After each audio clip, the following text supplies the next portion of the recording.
जिन लोगों ने यह समझा था कि एक साजिश के तहत इमरान खान की गवर्नमेंट गिराओ, यहां लोग मिठाइयां बांटेंगे, यहां तो जब गवर्नमेंट जाती है लोग मिठाइयां बांटते हैं, और उन्होंने उनके ज़हन में यह था कि ये जो चोर 30 साल से मुल्क को लूट रहे हैं, जरदारी खानदान और शरीफ खानदान 30 साल से मुल्क को लूट रहे हैं, और इनके साथ मिला हुआ डीजल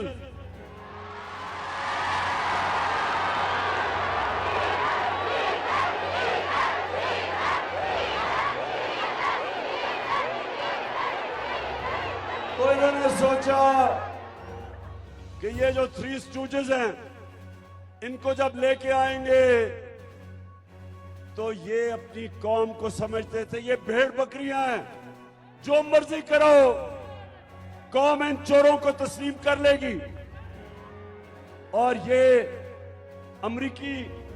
अमेरिकन तो आप जिस तरह जानते हैं कि वो तो पाकिस्तान की बेहतरी के लिए तो नहीं उन्होंने तब्दीली लेके आए थे, वो तो पाकिस्तान को टिश्यू पेपर की तरह इस्तेमाल करना चाहते थे। जिस तरह पाकिस्तान इस्तेमाल होता रहा, जिस तरह अमेरिका की वॉर ऑन टेरर में 80,000 पाकिस्तानियों की कुर्बानी दी अमेरिका की जंग में। हमारा कबायली इलाका याद रखें, मैं कबायली इलाके को जानता हूं, जो जुल्म उन लोगों के ऊपर हुआ आपको किसी को अंदाजा नहीं। 35 लाख बेचारे लोगों ने नकल मकानी की। इस मुल्क के अरबों डॉलर इस मुल्क का तबाह हुआ जंग की वजह से। और सबसे खौफनाक बात यह कि जिसके लिए हम जंग लड़ रहे थे, उन्होंने 400 ड्रोन अटैक किए हमारे मुल्क के ऊपर, जिसमें हमारे शहरी मारे गए। तो वो अमरीकी पाकिस्तान में उनको फर्क नहीं पड़ता ये चोरों की हुकूमत आ जाए, क्योंकि वो इस तरह के गुलाम चाहते हैं। वो तो ऐसे गुलाम चाहते हैं जो उनकी खिदमत करें, जो कंट्रोल हो सके, जो वो हुक्म दे उस हुक्म पे घुटनों के ऊपर कबूल करें। जिस तरह पहले एक हुक्म दिया था, एक पाकिस्तान के सरबराह को हुक्म दिया था और हमें उनकी जंग में शामिल कर दिया, उसी तरह उनको आप गुलाम चाहिए। उनको याद था कि जरदारी और नवाज शरीफ जब मुल्क के सरबराह थे तो इन्होंने चुप करके तमाशा देखा जब 400 ड्रोन अटैक किए गए पाकिस्तान पे, जिसमें औरतें बच्चे मारे गए, बूढ़े मारे गए। और एक दफा इन दो गुलामों के मुंह से एक दफा अमेरिका के खिलाफ एक मुजम्मत भी नहीं निकली। ये भी नहीं कह सके कि ये दुनिया के हर एक कानून की खिलाफ वर्जी है कि आप फैसला करें कौन दहशतगर्द और आप ही मार दें। हमारा एक दहशतगर्द बैठा हुआ है लंदन में 30 साल से,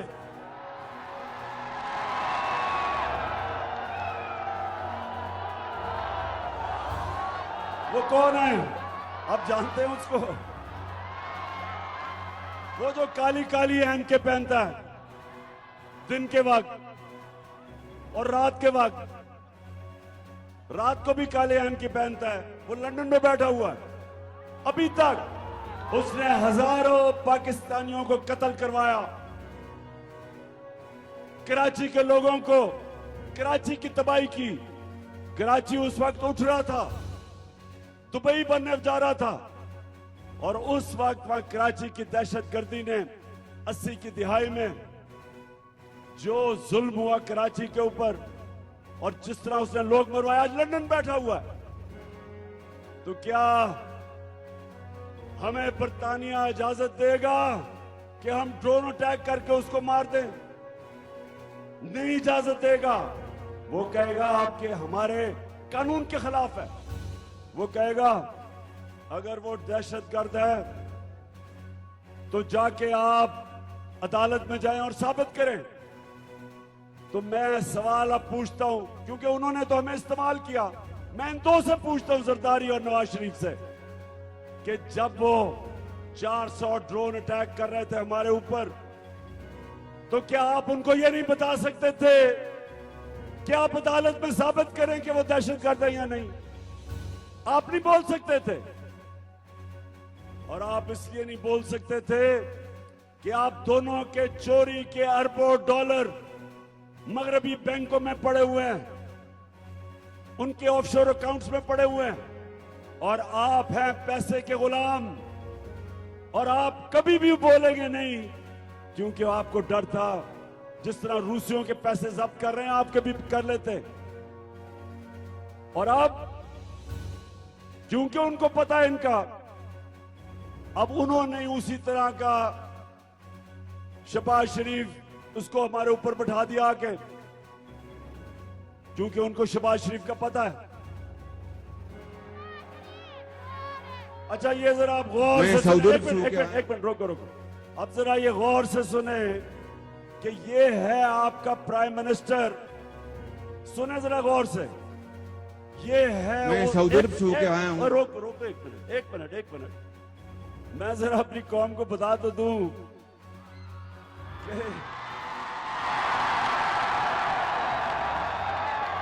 कि वो मुल्क जब बन रहा था तो सारा मुसलमान हिंदुस्तान का नारा उसका था कि पाकिस्तान का मतलब क्या? ला इलाहा इल्लल्लाह, अल्लाह तेरे सिवा किसी के सामने हम हाथ नहीं फैलाते। तो जरा आप सुने, ये जब शहबाज शरीफ प्राइम मिनिस्टर बना तो इसने क्या कहा, सुने आप। मैं सऊदी अरब से होके आया हूँ, मैं यूएई के होके, अभी मैं तुर्की होके आया हूँ, और मैंने उन भाइयों को कहा कि आप हमारे बड़े अजीम भाई हैं, हमेशा आपने हमारी मदद की। और मैंने यही कहा, जब मैं आया हूँ तो आप समझेंगे शायद ये मांगने आया है। मैं मांगने नहीं आया, लेकिन मजबूरी है हमारा। जिस तरह माजी में 75 साल में आपने हमारा हाथ मिटाया है, कुछ ऐसा आप हाथ मिटा दें। तो मैंने कहा मैं वादा करता हूं कि इंशाअल्लाह हम पूरी कौम हम मिलकर दिन रात मेहनत करेंगे, पसीना कराएंगे, अपने पांव पे खट। हाँ शहबाज शरीफ, और ये कौम तो मेहनत करती है। कौम तो 75 साल से मेहनत कर रही है। हमारे बैरून मुल्क पाकिस्तानी जितने वो मेहनत करते हैं और उनके डॉलरों के ऊपर हमारा मुल्क चलता है, वो तो मेहनत कर रहे हैं। चोरी तुम कर रहे हो, तुम्हारा भाई कर रहा है, जरदारी कर रहा है, तुम्हारे बच्चे कर रहे हैं। चोरी तुम कर रहे हो, मेहनत वो कर रहे हैं। हाथ तुम फैला रहे हो, हाथ तुम बाहर फैला रहे हो कि जी मैं भीख मांगने नहीं आया। हाथ आप फैला रहे हैं और जलील सारी कौम को कर रहे हैं। ये खुददार कौम है, गैरतमंद कौम है, अल्लाह में मानने वाली कौम है।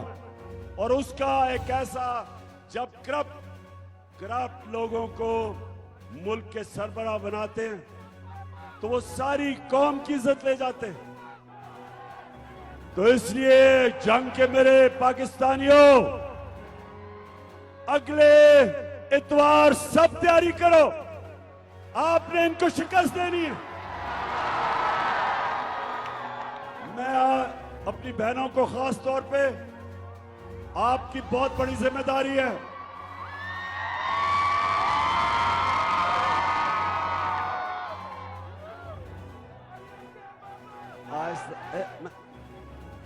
आपने इनको, इन लोटों को और इन चोरों को और अमेरिकन के गुलामों को, गद्दारों को, आपने इन सबको अगली इतवार 17 तारीख पे आपने घरों से निकलना है। सबको घरों से निकालना है। वादा करें आप निकालेंगे। आपने इसको इलेक्शन नहीं समझना, ये जहाद है। ये इस मुल्क की हकीकी आजादी की जहाद है। सब फिर से मेरे से वादा करें, आपने सबको निकालना है और खुद भी निकलना है। नौजवानों, आपने इस मुल्क की अक्सरियत नौजवान है और नौजवानों, ये आपकी मुस्तकबिल की जंग है। आपने सबने निकलना है, लोगों को निकालना है, क्योंकि इन्होंने सिर्फ एक तरह जीतनी है इलेक्शन, धांधली करके। करप्ट लोग, इन्होंने कभी कोई चीज ईमानदारी से नहीं की, इन्होंने धांधली करनी है और आप सबने पहरा देना है। पोलिंग स्टेशन का पहरा देना है, औरतों के पोलिंग स्टेशन जिसमें सबसे ज्यादा धांधली होती है, आपने पहरा देना है। हमने इनको हराना है और हमें पता है कि इलेक्शन कमीशन इनके साथ है। हमें पता है कि सारी इंतजामिया को इस्तेमाल कर रहे हैं इलेक्शन जीतने के लिए। हमें पता है कि इन्होंने इलेक्शन कमीशन इंतजामिया के साथ मिलके और मिस्टर एक्स जिसका काम है, जिसको हुक्म मिला हुआ है इनको इलेक्शन जिताना, वो मिस्टर वाई मुल्तान में बैठा हुआ है। हमने इसके बावजूद, हमने अंपायरों के बावजूद जो इनके साथ मिले हुए हैं, उसके बावजूद हमने इलेक्शन जीतना है इंशाअल्लाह। मैं आज नूर सुल्तान और मेहर नवीद का शुक्रिया अदा करता हूं जो हमारे लिए बैठ गए हैं और हमारे साथ मिलकर इंशाअल्लाह वो इलेक्शन लड़ेंगे। आपका बहुत बहुत शुक्रिया। अच्छा, जो लोटा, आपको समझ आनी चाहिए कि जिस लोटे को, उस लोटे को हमने वजारत से करप्शन पे हटाया था, इसलिए आपने पूरा जोर लगाना है कि हम इसको जीते ना दें। अच्छा,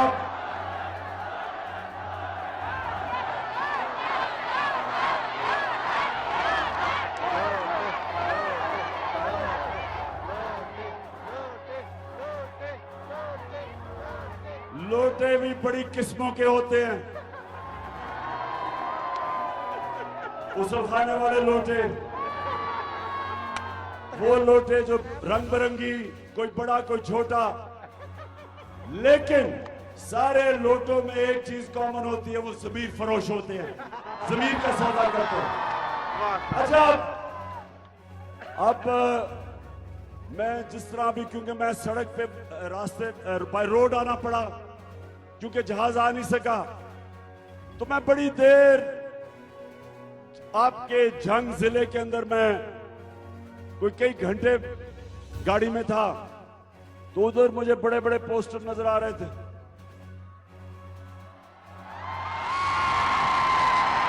पोस्टर्स में मैं देख रहा था कि ये इश्तिहारी हैं, मफरूर, सजा याफ्ता, जमानत पे। और शर्म की बात क्या है कि वो खातून जो सजा याफ्ता है, जो बेल पे है, जमानत पे है, उसको आपके टैक्स के पैसे के ऊपर प्राइम मिनिस्टर का प्रोटोकॉल दिया जा रहा है।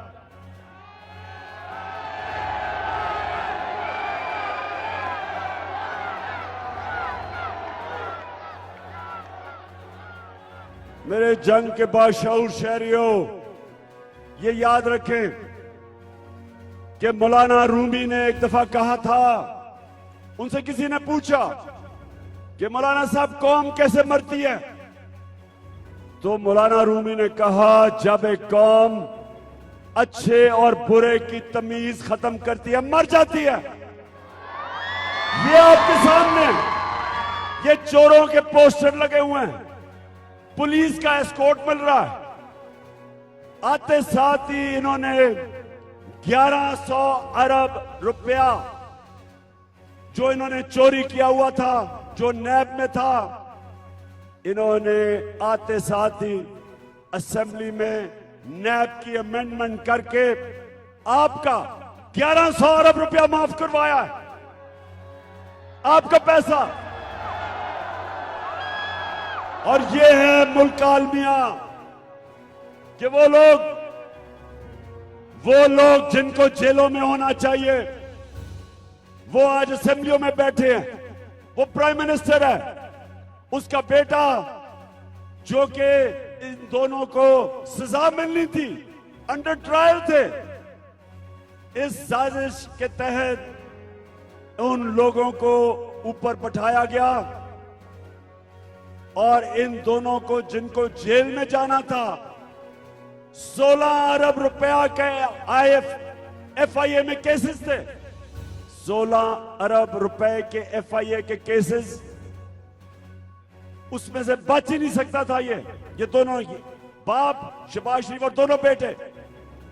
इनको उस वक्त मुल्क के ऊपर बैठाया गया, शहबाज शरीफ को प्राइम मिनिस्टर बनाया गया और इसका बेटा हमजा कुकड़ी को चीफ मिनिस्टर बनाया गया।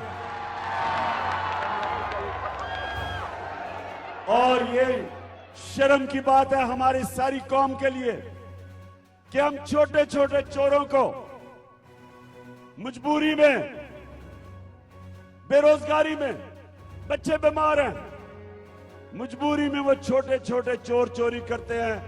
किसी ने भैंस चरा रही, किसी ने साइकिल, मोटरसाइकिल, उनको तो जेलों में डाल देते हैं। तो जो लोग इस मुल्क को लूटते हैं उनको हम बड़े बड़े ओहदों में बिठा देते हैं, उनको पुलिस के एस्कॉर्ट देते। पुलिस जिनका काम इन चोरों को जेलों में डालना, उनके साथ पुलिस की गाड़ियां फिरती हैं।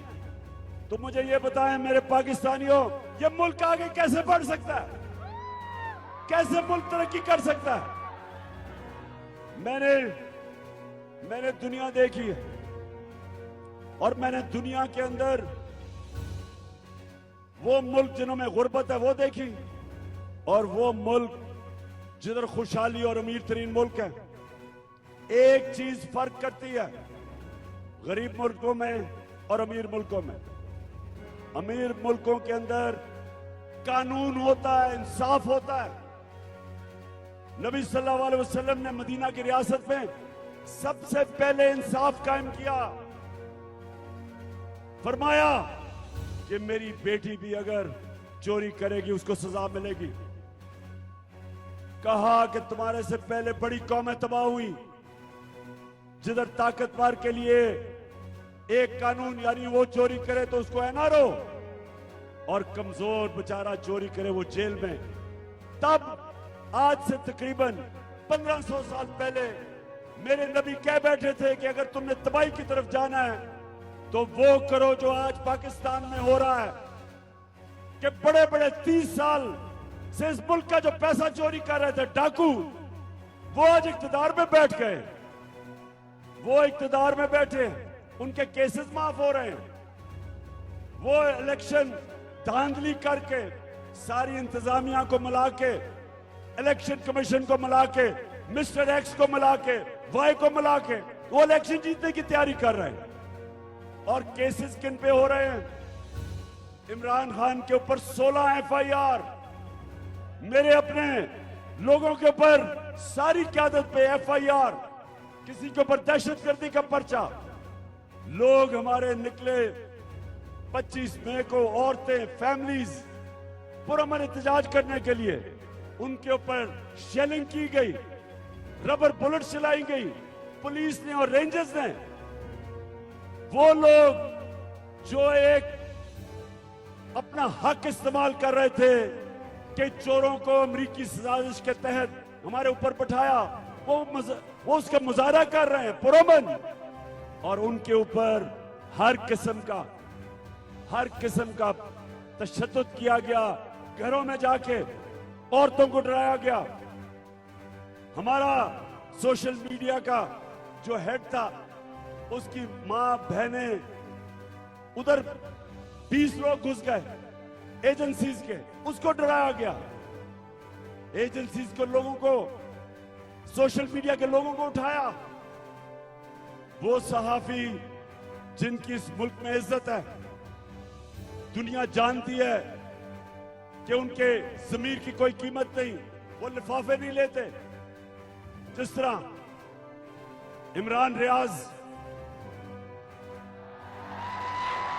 फयाज अमीर एक इस मुल्क का दानश्वर 35-40 साल से लोग जानते हैं कि वो अपने ज़मीर के मुताबिक अपने मुल्क की बेहतरी के लिए लिखता है, तनकीद करता है। मेरी उसने बहुत तनकीद की, उसको जिस तरह जलील करने की कोशिश की गई। समी इब्राहिम उसको जो उन्होंने मार पड़वाने की कोशिश की गई। साबर शाकिर मुल्क से बाहर चला गया, डराया धमकाया। तो ये है आज का पाकिस्तान कि आज अपने हकूक के लिए, इंसाफ के लिए जो लोग आवाज बुलंद कर रहे हैं, उनको डराना धमकाना, उनके ऊपर केसेस, FIR, और जो मुल्क के 30 साल से इस मुल्क को लूट रहे हैं। पहले इनकी चोरी जनरल मुशर्रफ ने माफ की, NRO दिया उसने पहली दफा, और फिर 10 साल इन्होंने लूटा मुल्क को, और फिर इनको छूट दी गई, साजिश के तहत हमारे ऊपर बैठाया गया। और अब इलेक्शन धांधली करके पूरी इंतजामिया इनके साथ मिलके और अब फिर हमारे पे मुसल्लत करने की कोशिश कर रहे हैं। मैं आज अपने खामोशी ऊपर मैं सबको आज पैगाम दे रहा हूं कि अगर लोगों का इंसाफ ढूंढने के लिए पुरअमन एहतजाज आप रोकेंगे, आप लोगों को इस तरह डराएंगे धमकाएंगे, आप लोगों को इंतशार की तरफ धकेल रहे हैं। और मैं सबको याद कराना चाहता हूं जो श्रीलंका में हुआ है, वहां भी एक खानदान बैठा हुआ था 20 साल से, वो भी पैसे चोरी करके पैसा बाहर भेज रहा था। उन्होंने भी श्रीलंका को मकरूज करके और खुद अरबोपति बन गए। जिस तरह ये हमारे 2 डाकू खानदान हैं जो 32 साल से इक्तदार में बैठे हैं।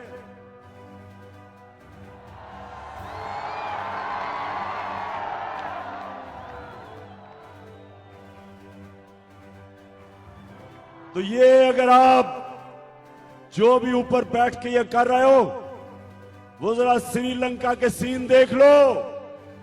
वो छुपते फिर रहे थे, प्राइम मिनिस्टर के घर से को क्या हुआ, आग लगा दी। प्रेसिडेंट डर डर के बड़ी मुश्किलों से मुल्क से बाहर भागा है, जान बचा के।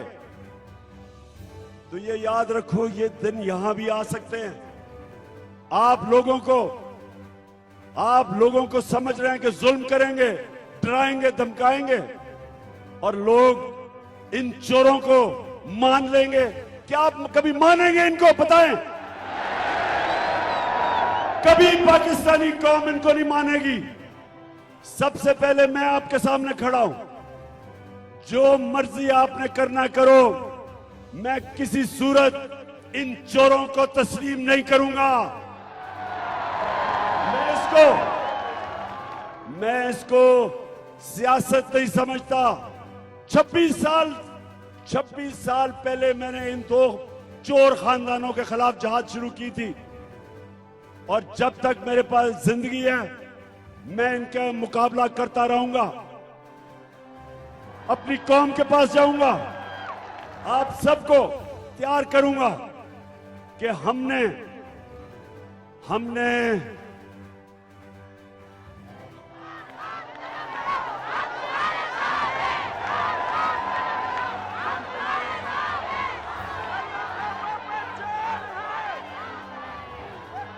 मेरे पाकिस्तानियों,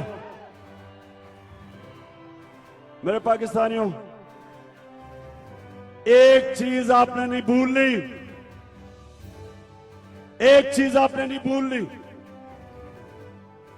कि आपने अल्लाह के सामने वादा किया हुआ है। आप जब भी मुसलमान बनता है तो वो एक वादा करता है अल्लाह से, ला इलाहा इल्लल्लाह मोहम्मद रसूल अल्लाह, के अल्लाह मैं तेरे अलावा किसी के सामने नहीं झुकूंगा। तो मेरे पाकिस्तानियों ये याद रखो, हमें बचपन में गलत फहमी डाली हुई थी कि शिर्क सिर्फ मूर्तियों के सामने झुकने को कहते हैं, कि शिर्क सिर्फ पत्थर के बुतों के सामने झुकने को शिर्क कहते हैं। शिर्क जब भी किसी भी किस्म के बुत, चाहे वो पैसे का बुत हो जो सबसे बड़ा बुत है, जिसकी पूजा करते हैं ये शरीफ और जरदारी खानदान, इनका जो बुत है, इनका पैसा पड़ा हुआ है मुल्क से बाहर अरबों डॉलर, उसके लिए, उस बुत की पूजा करने के लिए ये पाकिस्तान के नजरिए को कुर्बान करने के लिए तैयार है। ये कश्मीरियों की कुर्बानियों को दफन करने के लिए तैयार है। ये इस्राइल को कबूल करने के लिए, रिकॉग्नाइज करने के लिए तैयार है। ये अमेरिका के जूते पॉलिश करने के लिए तैयार है। जरा वो फिर से सुना रहा है एक दफा शहबाज शरीफ का, ये जरा सुने। ये एक मिनट मुझे ये बताएं कि जो अल्लाह में ईमान रखने वाला है और जो कहता है कि अल्लाह तेरे सिवा मैं किसी के सामने नहीं झुकता, वो ये कह सकता है? जरा फिर से सुनाओ।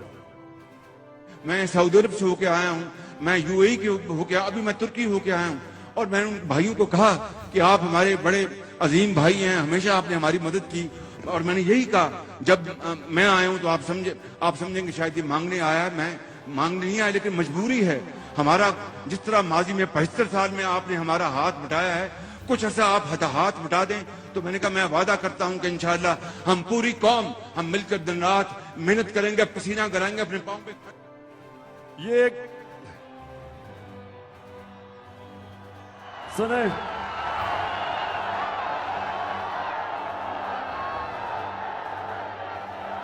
मैं बस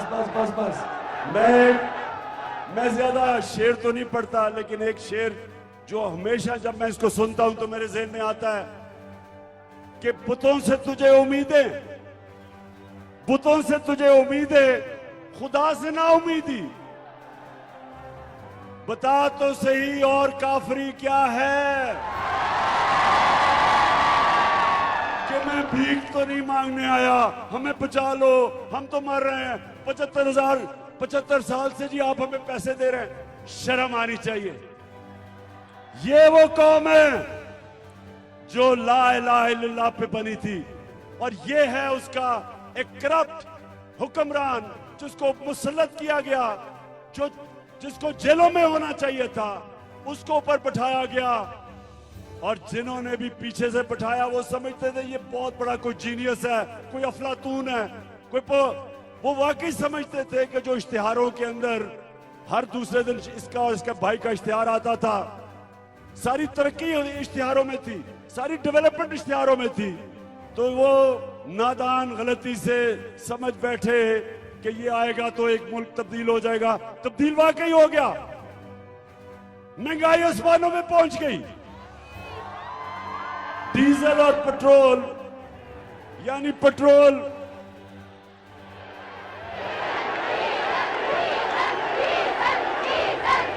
हमारे जमाने में, अभी 3 महीने पहले जब हम छोड़ के गए थे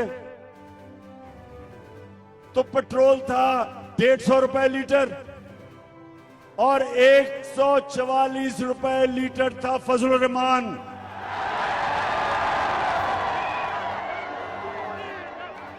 130 रुपए इन्होंने फजलुर रहमान की कीमत ऊपर की और 100 रुपए लीटर पेट्रोल की कीमत ऊपर की।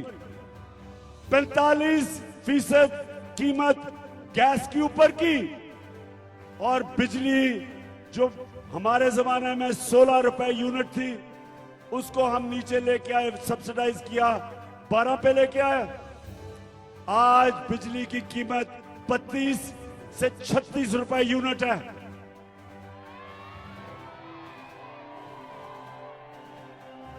और आज जो इंटरनेशनल मार्केट में तेल की कीमत है वो कम है, वो उससे कम है जब हम 3 महीने पहले इक्तदार में थे।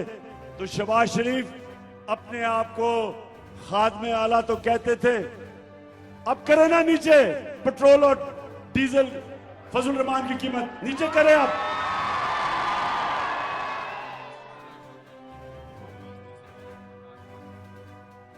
अच्छा अच्छा, सुने तो सही। हाँ, मुर्गी की या कुकड़ी ने मुर्गी की कीमत दुगनी करवा दी। ईद पे थोड़ी नीचे आई है और अंडे की कीमत 36% बढ़ा दी, उसकी बिजनेस है। तो मेरे पाकिस्तानियों सुने जरा, ये मुझे बताएं कि ये लोग जब आए थे तो इन्होंने कहा कि बड़ी महंगाई कर दी इमरान खान ने। आज महंगाई देखें, आज जो महंगाई इन्होंने पाकिस्तान में की है, तारीखी महंगाई की है। और माइशत बस बस बस माइशत, जो माइशत थी, हम जब छोड़ के गए थे तो आखिरी 2 सालों में पाकिस्तान इकोनॉमिक सर्वे के मुताबिक 17 सालों के अंदर सबसे बेहतरीन हमारी इकोनॉमी की परफॉर्मेंस थी। 5.6% तीसरे साल और 6% चौथे साल। और वो हमारी हुकूमत थी जो सबसे मुश्किल वक्त था दुनिया में। जब कोरोना आई, तो दुनिया के अंदर तबाही मचा गई। जिस तरह पाकिस्तान ने कोरोना का मुकाबला किया, international magazine Economist, World Health Organization, World Economic Forum, इन सब ने कहा कि जो 3 मुल्क जिन्होंने सबसे बेहतर तरीके से कोरोना का मुकाबला किया, उसमें पाकिस्तान था। तो जब से ये आए, हमारा रुपया गिरा, तकरीबन 30 रुपए डॉलर महंगा, बिजली महंगी, पेट्रोल सब कुछ महंगा। हमारे किसानों का बुरा हाल, ट्यूबवेल के बिल इतने ऊपर चले गए, खाद किधर चली गई है। जो किसानों के लिए हमने सबसे बेहतर पैसा हमने किसानों को पहुंचाया था। हमने शुगर माफिया को हुक्म दिया था कि आपने किसान को पूरी कीमत देनी है, कटौती नहीं करनी, और वक्त पे कीमत देनी है। सबसे ज्यादा हमने गन्ने की कीमत किसानों को दिलवाई, हमने वक्त पे उनको पेमेंट करवाई। किसानों के पास पैसा आया, उन्होंने अपनी जमीन पे लगाया। 2 साल गंदम, चावल, गन्ना और मकई, 2 साल हमने रिकॉर्ड हमारी किसान ने पैदावार की। इतना ज्यादा पैसा गया देहात के अंदर। और आप यहां जंग के इर्द गिर्द सारा देहात है, पूछे किसान से हमने कितनी उसके मदद की, और आगे मजीद और मदद करनी थी। किसान कार्ड लेके आए थे हमने अपने लोगों के लिए। मेरी ख्वातीन बैठी हैं, सुने जरा, हमने पाकिस्तान की तारीख की पहली दफा हेल्थ इंश्योरेंस लेके आए। हर खानदान को हमने 10 लाख रुपए की हेल्थ इंश्योरेंस दी, हर खानदान को। किसी भी अस्पताल में जाके अपना इलाज करवा सकते थे, प्राइवेट हॉस्पिटल में जा सकते थे। गरीब लोग कभी सोच भी नहीं सकते थे कि डॉक्टर्स हॉस्पिटल में जाके इलाज करवाएं। हमने हेल्थ कार्ड की वजह से हर खानदान को हमने तहफ़्फ़ुज़ दिया। हमने कामयाब पाकिस्तान कर्जे लेके आए नौजवानों के लिए, 20 लाख खानदानों के लिए सस्ते सूद के बगैर कर्जे, घर बनाने के लिए, कारोबार करने के लिए, किसानों के लिए। और हमने घरों के लिए सबसे पहले पाकिस्तान में तनख्वाहदार लोगों के लिए हमने घरों के लिए कर्जों का बंदोबस्त किया। आज वो सारा कुछ पीछे चला गया। आज हमारी माशरत नीचे। आज हालात ये हैं कि जो टेक्सटाइल इंडस्ट्री ऊपर जा रही थी वो बंद होनी शुरू हो गई है, बेरोजगारी होनी शुरू हो गई है, एक्सपोर्ट्स गिरनी शुरू हो गई हैं। और जो बाहर से पाकिस्तानी पैसा भेजता था वो कम होना शुरू हो गया। और मैं सवाल आज पूछता हूं कि कौन है इसका जिम्मेदार? किसने किया ये?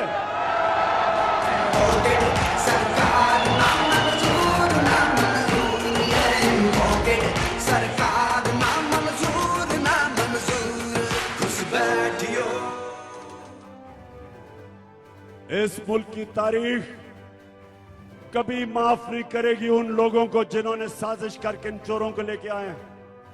जो भी लोग थे जिन्होंने ये साजिश की, इस मुल्क की तारीख लिखी जा रही है, इस मुल्क की अवाम नोट कर रही है। ना वो इनको कभी भूलेंगे, ना इनको कभी माफ करेंगे। जिन्होंने मुल्क से ये गद्दारी की है इन चोरों को लाके, और इसलिए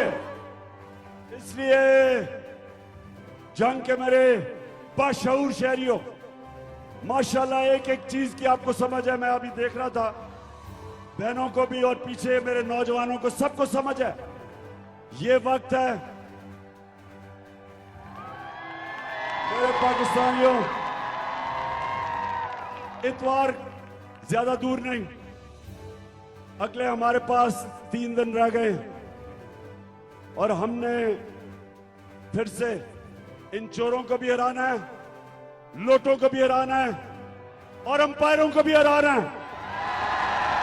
और इंशाअल्लाह इतवार को, अच्छा, और मैं सबके नाम नोट कर रहा हूं। पुलिस वालों याद रखो, मैं सबके नाम नोट कर रहा हूं।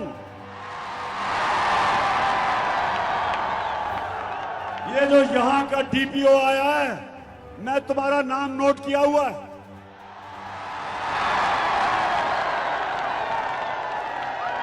गैर कानूनी चीज जो तुम कर रहे हो, जो तुम इनको जिताने की कोशिश कर रहे हो, याद रखो सुप्रीम कोर्ट का ऑर्डर है। सुप्रीम कोर्ट ने जब इस कुकड़ी को वजीर आला बनाया था, गैर कानूनी था, ये गैर आईनी था, लेकिन उन्होंने जब इसको कहा कि जी मजबूरी है बना देते हैं, तो साथ उन्होंने ये कहा था कि किसी किस्म की इलेक्शन में मुदाखलत नहीं होगी। और हमारे सामने हर रोज मुदाखलत हो रही है, क्योंकि ये शरीफ खानदान, तो मैं फिर से कहता हूं, जिंदगी में इन्होंने ईमानदारी से कोई काम नहीं किया। इन्होंने करनी है धांधली। और सुप्रीम कोर्ट, हम आपको कह रहे थे तब भी कि इन्होंने धांधली करनी है, इंतजामिया का इस्तेमाल करना है, पुलिस का इस्तेमाल करना है। तो इंतजामिया के लोग और पुलिस, जो भी इस इलेक्शन में, और इलेक्शन कमीशन के लोग, जो भी इस इलेक्शन के अंदर गैर कानूनी काम करोगे, याद रखो कि ज्यादा दूर नहीं है 17 तारीख।